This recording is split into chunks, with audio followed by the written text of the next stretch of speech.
The Velrath Dominion had conquered 217 worlds.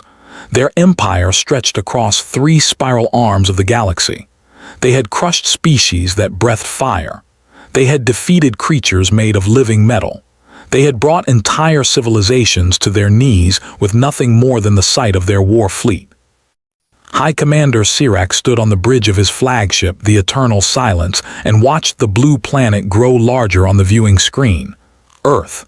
Such a small world. Such a young species. This would be easy. "Show me the reports again," he said to his intelligence officer. The officer, a thin Velrath named Torek, pulled up the data they had collected over 30 years of observation. Images of human cities appeared on the screen. Images of human weapons. Images of human wars. "They fight each other constantly," Torek explained. "They divide themselves by the color of their skin, by invisible lines on their maps, by which invisible gods they pray to. They have nuclear weapons, but they use them on their own kind. They poison their own air and water. They are, by every measure, a primitive and self-destructive species." Sirac nodded slowly. He had seen this pattern before. Young species often destroyed themselves before they could reach the stars. The Velrath were simply speeding up the process. "Their weapons?" he asked. "Projectile-based mostly, chemical explosives. Some energy weapons in early development, but nothing that can touch our shields. Their fastest ships cannot even leave their own solar system. They have no planetary defense grid, no orbital stations with weapons. They are completely unprepared." "How long until complete subjugation?" Torek checked his calculations. 6 rotations, High Commander, perhaps 5 if they surrender quickly.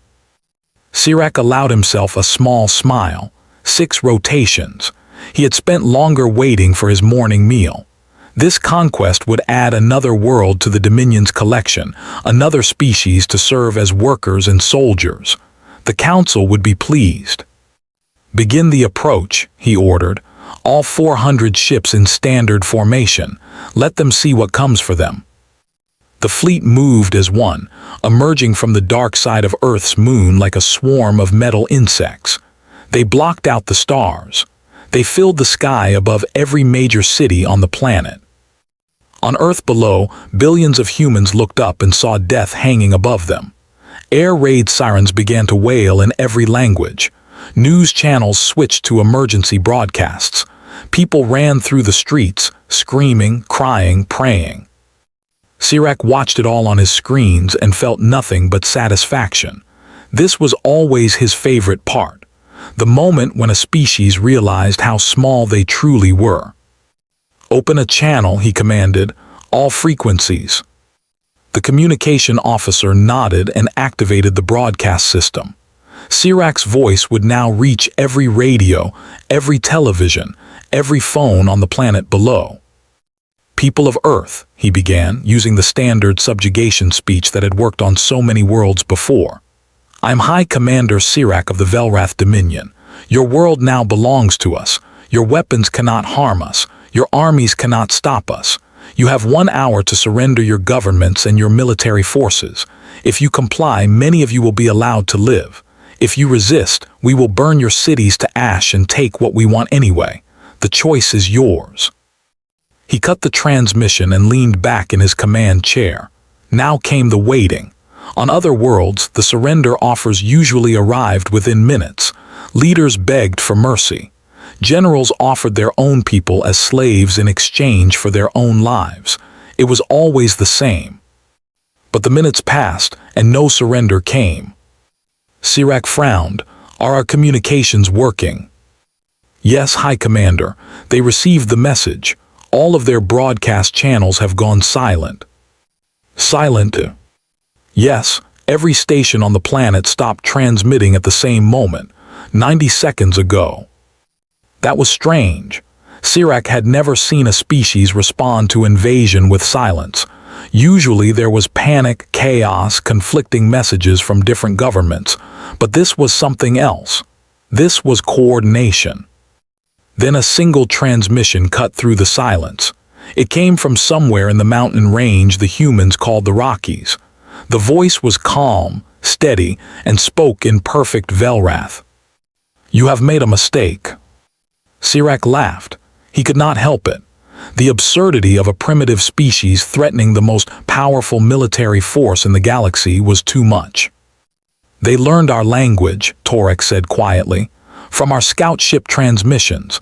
They have been listening to us for years." "It does not matter what language they speak," Sirach replied. "They will learn to speak it on their knees, deploy the first wave, standard ground assault, take the major cities." Across the fleet, dropships began to launch, thousands of them carrying millions of Velrath soldiers.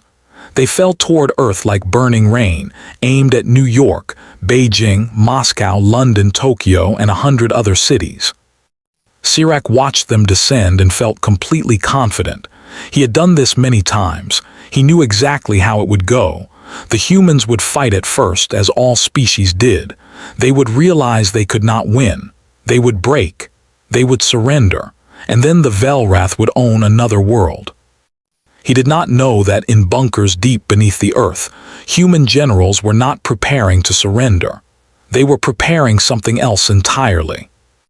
He did not know that human scientists had spent 30 years studying the Velrath scout ships, learning their technology, finding their weaknesses. He did not know that human leaders had set aside their differences the moment the fleet appeared. Old enemies shook hands. Ancient grudges were forgotten. For the first time in human history, every nation on Earth agreed on exactly one thing. They would not kneel. Sirach stared at the blue planet below and saw a prize waiting to be claimed. He did not see the trap that was about to close around him. He did not understand what humanity really was. But he would learn. They all would. The first reports from the ground confused the Velrath commanders. Ground Commander Veth stood in his mobile command center outside what had been New York City and read the messages 3 times before he believed them. "What do you mean they are advancing?" he demanded. "They are pushing forward, Commander," his lieutenant replied. "Our eastern units have taken heavy casualties. The humans are not retreating." Veth shook his head. This made no sense. The Velrath had superior weapons, superior armor, superior numbers. Any logical species would fall back, regroup, and eventually surrender. But the humans were attacking. He pulled up the battle footage on his screen and watched in disbelief. Human soldiers charged across open ground toward Velrath positions. Many of them fell, most of them fell, but the ones who survived kept coming. They did not slow down. They did not hesitate. They ran toward certain death with their teeth bared and their eyes burning with something Veth had never seen before. One human pilot flew his damaged aircraft directly into a Velrath walker. The explosion killed the pilot instantly, but it also destroyed the walker and the 50 soldiers inside it. Another human, a young male with blood running down his face, strapped explosives to his chest and ran into a Velrath battalion. He was laughing as he pressed the trigger. Laughing. Veth felt something cold move through his chest. He had fought many species across many worlds. He had seen bravery and he had seen fear, but he had never seen anything like this. These humans were not just willing to die. They seemed almost eager for it as long as they could take Velrath with them. "Commander," another officer rushed into the tent. "We have a problem in the civilian zones." "What kind of problem?" "The civilians are fighting." Veth stared at him. "Civilians do not fight. Civilians flee or surrender." "Not these civilians." The officer showed him footage from a residential area. An old human female, her hair white with age, fired a primitive projectile weapon from an upper window. She killed 2 Velrath soldiers before they located her and destroyed the building. In another clip, human children led a Velrath patrol into a narrow street, then disappeared through holes in the walls while hidden humans collapsed the buildings on top of the soldiers. A farmer in the European region called Ukraine had destroyed an entire landing craft. He had mixed chemicals from his farm with stolen fuel, created a massive explosion, and killed everyone aboard. The farmer died in the blast, but witnesses said he was smiling. Veth contacted the other ground commanders. The reports were the same everywhere.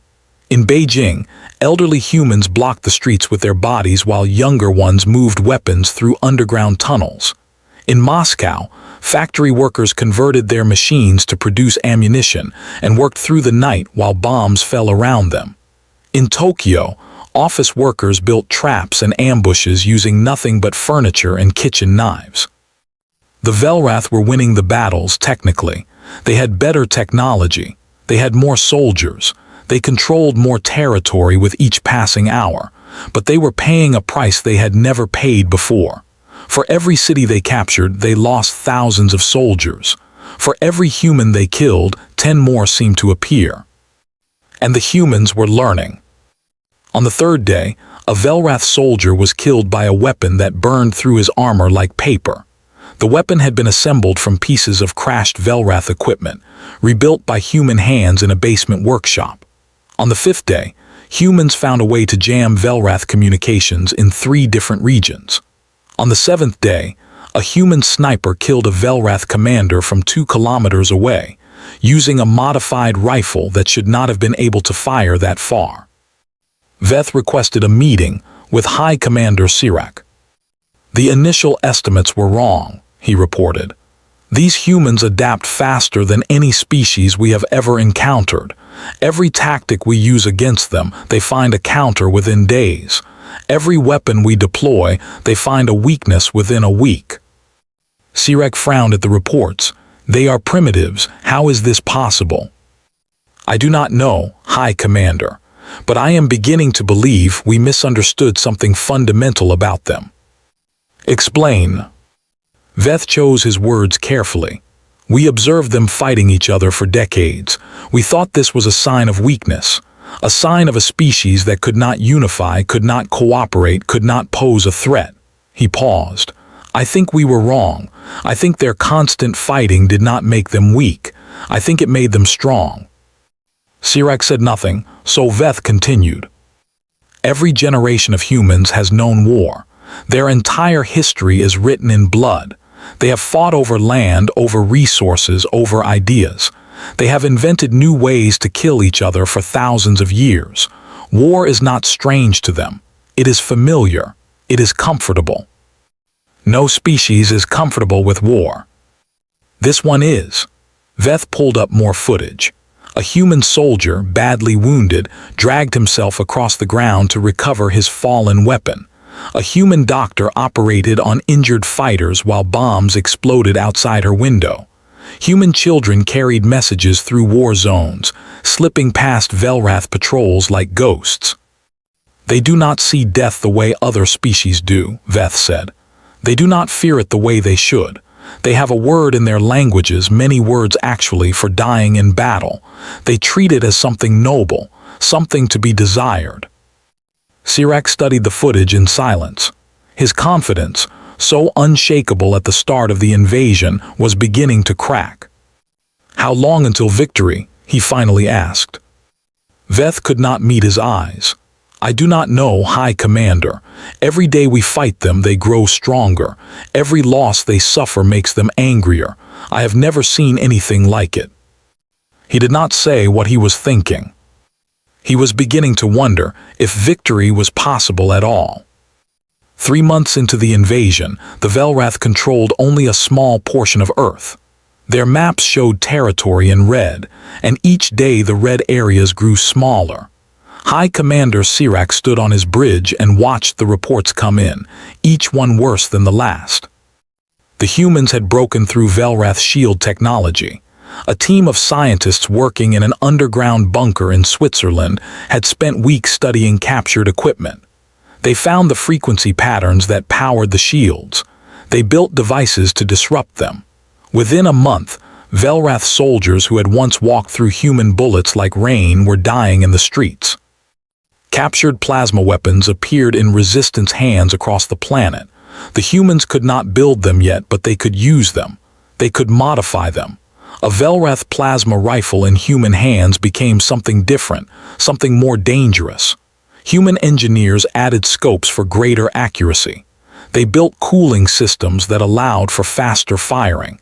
They created ammunition that the Velrath had never imagined. In Seoul, a 17-year-old human built a device that could disable Velrath electronics. She posted the plans on the internet. Within 3 days, humans on every continent were building copies. Velrath vehicles stopped working. Velrath communications went dark. Velrath soldiers found themselves alone, cut off from their commanders, surrounded by enemies they could not see. Sirac ordered his intelligence chief to bring him the psychological profiles of the human species. He read them again, searching for something he had missed. "They should have broken by now," he said. Every projection said they would surrender within 6 rotations. It has been 90. His intelligence chief, Torek, stood beside him with his head bowed. "Our projections were based on other species, High Commander. We assumed humans would react as others have reacted. And they have not." "No," Torek hesitated before continuing. "There is something else, High Commander, something in the reports from our ground forces that concerns me." "Speak." "Our soldiers are afraid." Sirac turned to look at him. "Velrath soldiers do not feel fear." "They do now." Torek pulled up a series of reports. 37 soldiers have refused to sleep. They say they cannot close their eyes without seeing human faces. 12 commanders have requested transfer away from Earth. 4 soldiers have taken their own lives. "Cowards." "Perhaps, but their reports all say the same thing." Torek found a specific file and opened it. "This is from a captain in the European theater," he writes. "They do not die like other species. They do not scream or beg. They laugh. They curse us with their last breaths. One human soldier, his legs destroyed, dragged himself toward our position with a grenade in each hand. He could have stayed hidden. He could have lived another few minutes. But he chose to crawl toward us, bleeding out with every meter, just for the chance to take more of us with him." Sirac read the report in silence. "There is more," Torek said. "Our interrogation teams have extracted nothing useful from captured humans. Nothing. They resist methods that have broken every other species we have encountered.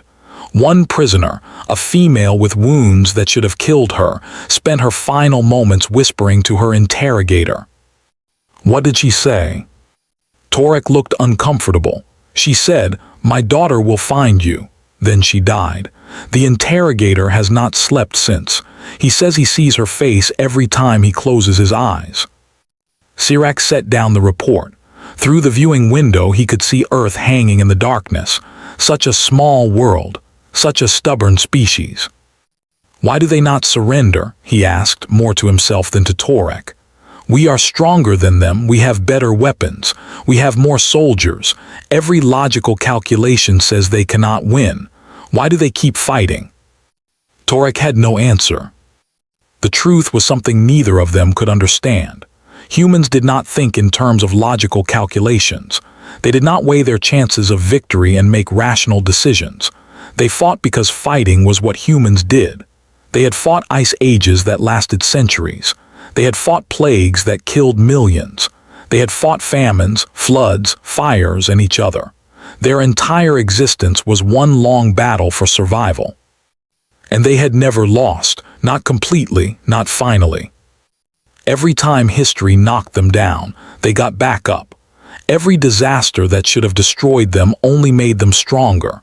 They carried within them the genetic memory of ancestors who had survived everything the universe could throw at them. The Velrath had conquered species that were stronger than humans. They had defeated civilizations that were smarter, more advanced, more unified. But they had never faced a species that simply refused to quit. They had never met a species that treated survival as a personal insult to anyone who tried to kill them. Sirac looked at his maps and saw his forces shrinking. He looked at his casualty reports and saw numbers that would have been unthinkable 3 months ago. He looked at the planet below and finally began to understand. They had not invaded a primitive world. They had kicked a hornet nest. And now the hornets were coming for them. "Send a message to the Dominion Council," he said quietly. "Tell them we require reinforcements. Tell them we underestimated the enemy. Tell them." He paused, searching for words that would not sound like failure. "Tell them this species is unlike anything we have ever encountered." Torek bowed and left to send the message. Sirac remained on the bridge, staring at the blue planet that was slowly teaching him what fear felt like.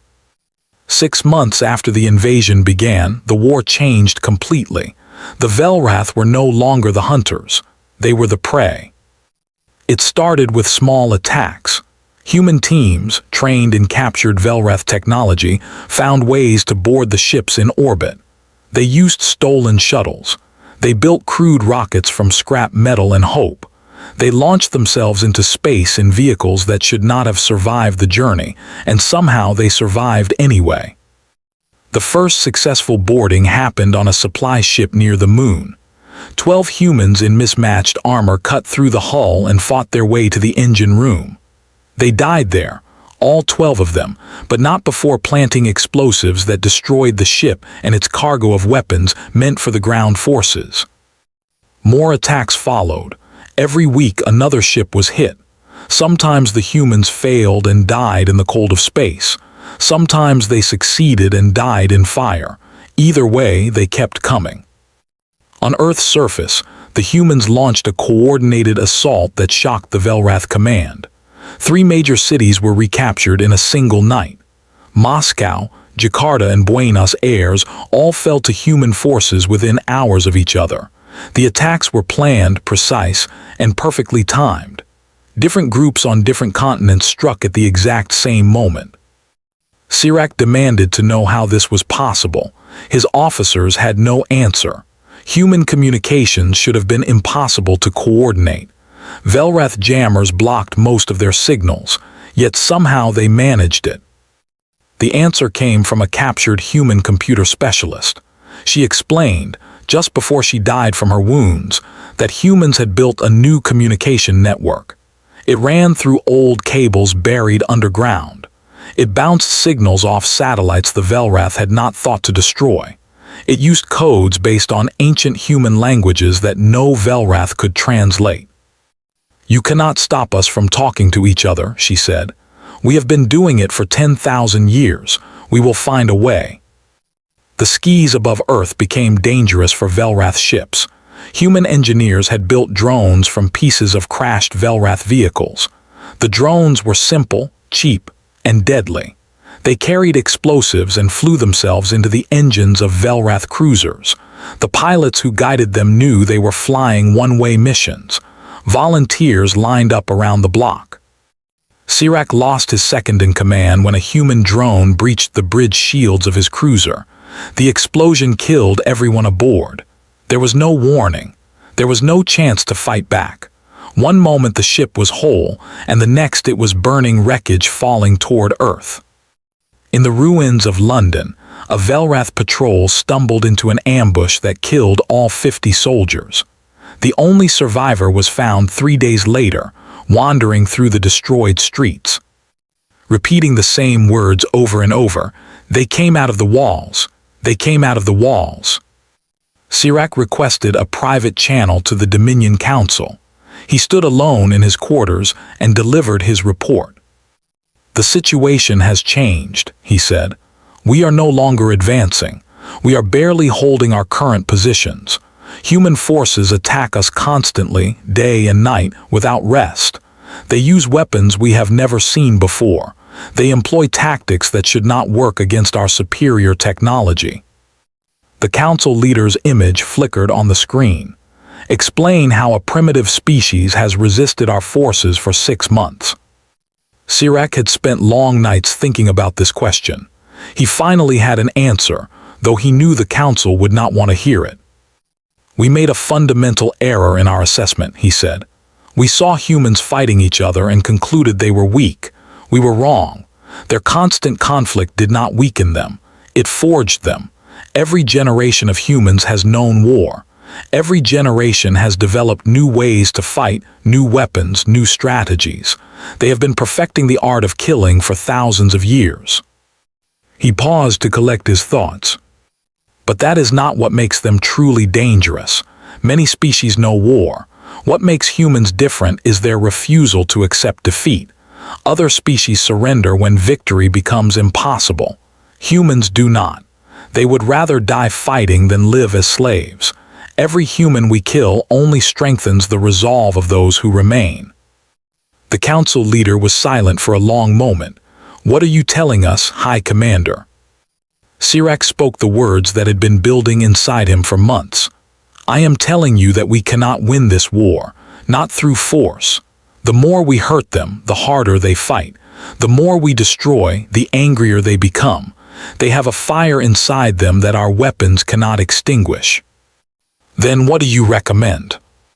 Before Sirach could answer, alarms screamed throughout his ship. Red lights flashed. Officers shouted warnings. A human assault team had breached the flagship's outer hull. They had come for him. Sirach grabbed a weapon and ran toward the bridge. He knew, with cold certainty, that everything he had believed about this war was about to be tested. The humans were no longer defending their world. They were bringing the war to him. Sirach reached the bridge as the last of his guards fell. 7 humans stood among the bodies, their armor scorched and broken, their weapons still smoking. They had fought through 300 Velrath soldiers to reach this room. Most of their own team had died on the way. The leader of the humans stepped forward. She was tall, with dark skin and short hair. Her left arm was missing below the elbow, the wound still fresh and wrapped in bloody bandages. A patch covered her right eye. She had obviously been fighting for months, maybe the entire war. "High Commander Sirach," she said. Her voice was calm, steady. "My name is Colonel Maya Tors. I am here to deliver a message." Sirach raised his weapon. "You will die here." "Probably." Tors did not seem concerned. "But you will hear the message first." The other humans spread out around the bridge, covering all the exits. Sirach realized that more would be coming. The entire ship was compromised. Even if he killed these 7, it would not matter. "Speak your message," he said. Tors walked to the main viewing screen and looked out at the stars. Earth hung below them, blue and white and brown. Smoke rose from a dozen cities. The scars of war were visible even from orbit. "We know what you expected when you came here," she said. "You expected us to break. You expected us to surrender. You thought we were weak because we fight among ourselves." She turned to face him. "You were wrong." "Your species is losing this war," Sirach replied. "Millions of you are dead. Your cities are rubble. Your armies are scattered." "True," Tors nodded slowly. "And yet here I stand on your bridge, looking at you." Sirach had no response to that. "You wanted to know what humans are," Tors continued. "I will tell you, we are survivors. Our ancestors lived through ice ages. They crossed oceans in wooden boats. They fought predators with nothing but rocks and sticks. They died by the millions to disease, famine, and war, and every single time they got back up." She stepped closer to Sirach. Her remaining eye burned with something that looked like fire. "You think you can break us. You cannot. You can kill us. You can destroy our cities. You can burn our world to ash, but you cannot make us surrender. It is not in our nature. We do not know how." "Then you will all die."